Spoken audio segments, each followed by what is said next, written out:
तो हम धीरज सर फिर से आज आपको ज्ञान संगम चैनल में स्वागत करते हैं। आइए हम कुछ आज देखते हैं हिंदी के महत्वपूर्ण प्रश्नों की शुरुआत करते हैं। पहला प्रश्न है कि 1955 की अध्यक्षता में राजभाषा का गठन किया गया था। किसकी अध्यक्षता में राजभाषा आयोग का गठन किया गया था? तो उसकी अध्यक्ष कौन बने थे? बीजी खेर की अध्यक्षता में उसका गठन किया था राजभाषा आयोग का। भाषा के आधार पर गठित होने वाला पहला राज्य कौन है? आंध्र प्रदेश भाषा के आधार पर गठित होने वाला पहला राज्य है। बात करेंगे कवितावली किसके द्वारा रचित है? तो सूरदास के द्वारा कवितावली, गीतावली, दोहावली ये किसके द्वारा रची गई है? तो सूरदास के द्वारा नहीं, तुलसीदास के द्वारा कवितावली, गीतावली, दोहावली इत्यादि रचनाएं तुलसीदास की प्रसिद्ध रचना है। दिए गए वाक्य में अशुद्ध भाग, त्रुटि भाग का चयन कीजिए। ऐसी एकाध बातें और देखने में आती हैं।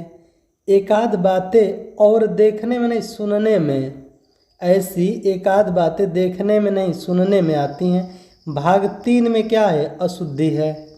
यही अशुद्धि हमें त्रुटि भाग का चयन बताना था। उपर्युक्त उपसर्ग का चयन कीजिए। अत्याधुनिक में कौन सा अति धन आधुनिक बराबर अत्याधुनिक हो जाता है? अति उपसर्ग का प्रयोग हुआ है। उपसर्ग जो होता है, उपसर्ग किसी भी शब्द के आगे जुड़ता है, प्रत्यय किसी भी शब्द के बाद में जुड़ता है। बात करेंगे प्राणी का पर्यायवाची कौन नहीं है?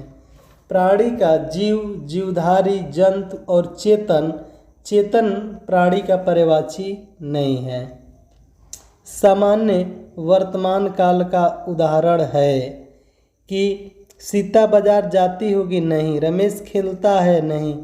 जब एक उद्देश्य एक विधेय हो अर्थात वह कलकत्ता जाता है, यह एक सामान्य वर्तमान काल का उदाहरण है। अगला हम देखेंगे संस्कार शब्द में कौन सा उपसर्ग लगा है? तो समधन सकार बराबर होता है संस्कार। समधन कार बराबर क्या होता है? संस्कार। तो कौन सा उपसर्ग लगा है? तो सम उपसर्ग लगा है या संस्कृत का उपसर्ग है।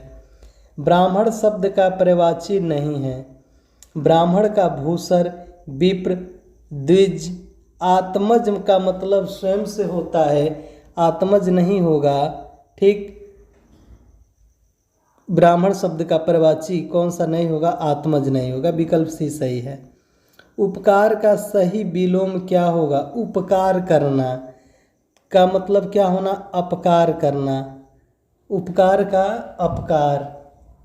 उपकार का मतलब बड़ाई करना, अपकार का मतलब बेइज्जती करना। अगला प्रश्न है किस शब्द में तत्पुरुष समास है? आइए बात करते हैं समास। समास दो शब्दों से मिलकर बना है। सम धन आस बराबर क्या होता है? समास। समास का अर्थ क्या होता है? संक्षेपीकरण। समास कितने प्रकार के होते हैं? तो समास 6 प्रकार के होते हैं, जिनका ट्रिक क्लास में भी बताते हैं। अब तक दादा, अब तक दादा। अव्ययी भाव समास, बहुब्रीहि समास, तत्पुरुष समास, कर्मधारय समास, द्वंद्व समास और द्विगु समास, इसके 6 भाग होते हैं। फिर बात हम करेंगे तत्पुरुष समास का। बात किया तत्पुरुष समास। निडर मतलब नहीं डरना। लंबोदर लंबा है, उधर बहुब्रीहि समास। सज्जन सतधन, सज्जन सतधनजन। तुलसीकृत तुलसी द्वारा रचित जो कारक विभक्ति में टूटता है, तुलसी द्वारा रचित की रचना को क्या कहेंगे? हम तुलसीकृत कहेंगे। तो जो द्वारा विभक्ति चिन्ह में टूटेगा के द्वारा, यह तत्पुरुष समास का उदाहरण होगा जो कारक विभक्ति में टूटता है। रात दिन में कौन समास है? रात दिन दोनों विपरीत अर्थ दे रहे हैं। द्वंद्व समास दोनों के बीच क्या होता है? हाइफन लगा हुआ है। तो यहाँ पर माता पिता में कौन समास होगा? दिन रात में कौन समास होगा? ठीक, भाई बहन में कौन समास होगा? सब में द्वंद्व समास हो जाएगा। आगे हम देखेंगे शुद्ध वाक्य इंगित कीजिए या पहचानिए। लाओ एक गिलास का पानी गलत है।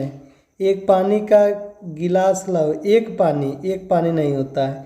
गिलास एक पानी का लाओ नहीं, पानी का गिलास एक पानी का लाओ, यह बिल्कुल क्या हो जाएगा, ठीक बिल्कुल सही उत्तर हो जाएगा ऑप्शन नंबर सी, गिलास एक पानी का लाओ।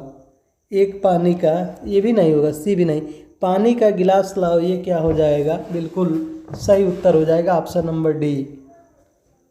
अगला हम प्रश्न देखेंगे, व्यंजन का सही क्रम है। तो हिंदी में जो व्यंजन होते हैं, व्यंजनों की संख्या कितनी होती है, 33 व्यंजन 3 प्रकार के होते हैं। स्पर्श व्यंजन क से लेकर म तक को कहते हैं, अंतस्थ व्यंजन य र ल व को कहते हैं, और उष्म व्यंजन किसे हम कहते हैं, उष्म व्यंजन, यह इसको बोलते हैं तालु स, इसको बोलते हैं मूर्धा स, और इसको बोलते हैं दंत स और ह को उष्म व्यंजन के नाम से जानते हैं। सही क्रम क्या हो जाएगा, तालु स, फिर मूर्धा स, फिर दंत स, यानी ऑप्शन नंबर डी बिल्कुल सही उत्तर हो जाएगा। दोहा और रोला को मिलाने से कौन सा छंद बनता है, तो दारू से दोहा और द से क्या हुआ, दारू, दारू से अगर तोड़ा जाए तो दोहा और रोला से उलाला छंद बनता है। उलाला छंद किससे बनता है, यानी बात हम करेंगे कुंडलिया की, कुंडलिया किससे बनता है, तो कुंडलिया बनता है दारू से। दोहा और रोला के मिलाने पर क्या बनेगा, कुंडलिया बनेगा। तुलसीकृत समासिक पद में कौन सा समास, तुलसी द्वारा रचित, कर्ता ने कर्म को करण से के द्वारा, यानी ऑप्शन नंबर ए क्या हो जाएगा, तुलसी द्वारा रचित रचना को हम क्या कहेंगे, तुलसी द्वारा रचित, के द्वारा किस में आता है, करण तत्पुरुष समास में आता है। मैं का अपादान कारक में बहुवचन क्या बनेगा, तो मैं का अपादान कारक में मुझे बनेगा, इसका बहुवचन अपादान कारक में बनेगा। इनमें से कौन सा अक प्रत्यय नहीं है, चालक, पालक, पालधन अक, बालक, कारक, लेकिन बालक एक नाम होता है, इसमें अक प्रत्यय नहीं जुड़ा है। आगे हम देखेंगे कि अस्थाई भाव की कुल संख्या कितनी होती है, तो हिंदी में रसों की संख्या कितनी है, रसों की संख्या 9 होती है, तो उनके अस्थाई भाव भी क्या होते हैं, 9 ही अस्थाई भाव भी होते हैं। 9 क्या होते हैं, अस्थाई भाव होते हैं। भरत मुनि के अनुसार रसों की संख्या कितनी है, 8 होती है, लेकिन अस्थाई भाव की कुल संख्या दिया है तो हम के उत्तर क्या देंगे, 9। आगे हम चर्चा करेंगे, निम्नलिखित में अपादान कारक का विभक्त चिन्ह, कारक का मतलब कार्य को करने वाला, हिंदी में कारक कितने होते हैं, तो 8 होते हैं। कारक मतलब कार्य को करने वाला, जैसे कर्ता ने कर्म को करण से, संप्रदान को के लिए, अपादान से अलग हो, संबंध का के की, अधिकरण में, पर, संबोधन हे भो अरे। अपादान का मतलब से अलग होने के द्वारा विभक्ति चिन्ह होता है। वह चाकू से फल काटता है, गंगा हिमालय से निकलती है, ठीक। अपादान, वह बस से, पेड़ से पत्ता गिरता है, यह क्या हो जाएगा, अपादान कारक हो जाएगा, यहाँ अलगाव दर्शाता है। आगे हम देखेंगे हिंदी का प्रथम गद्यकार कौन है, तो राजा शिव प्रसाद सितारे हिंद को हिंदी का प्रथम गद्यकार माना जाता है। गूलर का फूल होना, गूलर के फूल होना उपर्युक्त का क्या अर्थ होगा, कि कभी कभी दिखाई देना, स्पष्ट कभी दिखाई न देना, व्यर्थ की बात करना। कभी कभी दिखाई देने वाले लोगों को हम लोग कहते हैं यार आप तो गूलर का फूल हो गए हैं। गूलर का फूल मतलब कभी कभी दिखाई देना। जिन शब्दों के प्रयोग के अनुसार कोई परिवर्तन नहीं होता है उन्हें क्या, तो शब्दों के 2 भाग बने, एक का नाम हुआ है विकारी और दूसरे का क्या नाम है, अविकारी। विकारी में संज्ञा आता है, संज्ञा, सर्वनाम, विशेषण और क्रिया, ये सभी किसमें आते हैं, ये सभी विकारी के भेद है।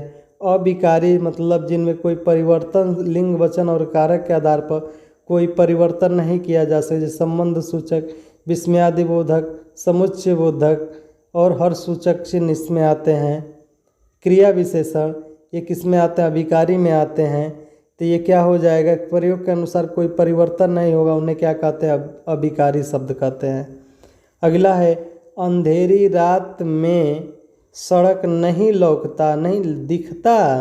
ये लौकता तो कोई हिंदी में शब्द ही नहीं है। अंधेरी रात में सड़क नहीं दिखता, यानी ऑप्शन नंबर 4 में क्या है, अशुद्धियाँ है।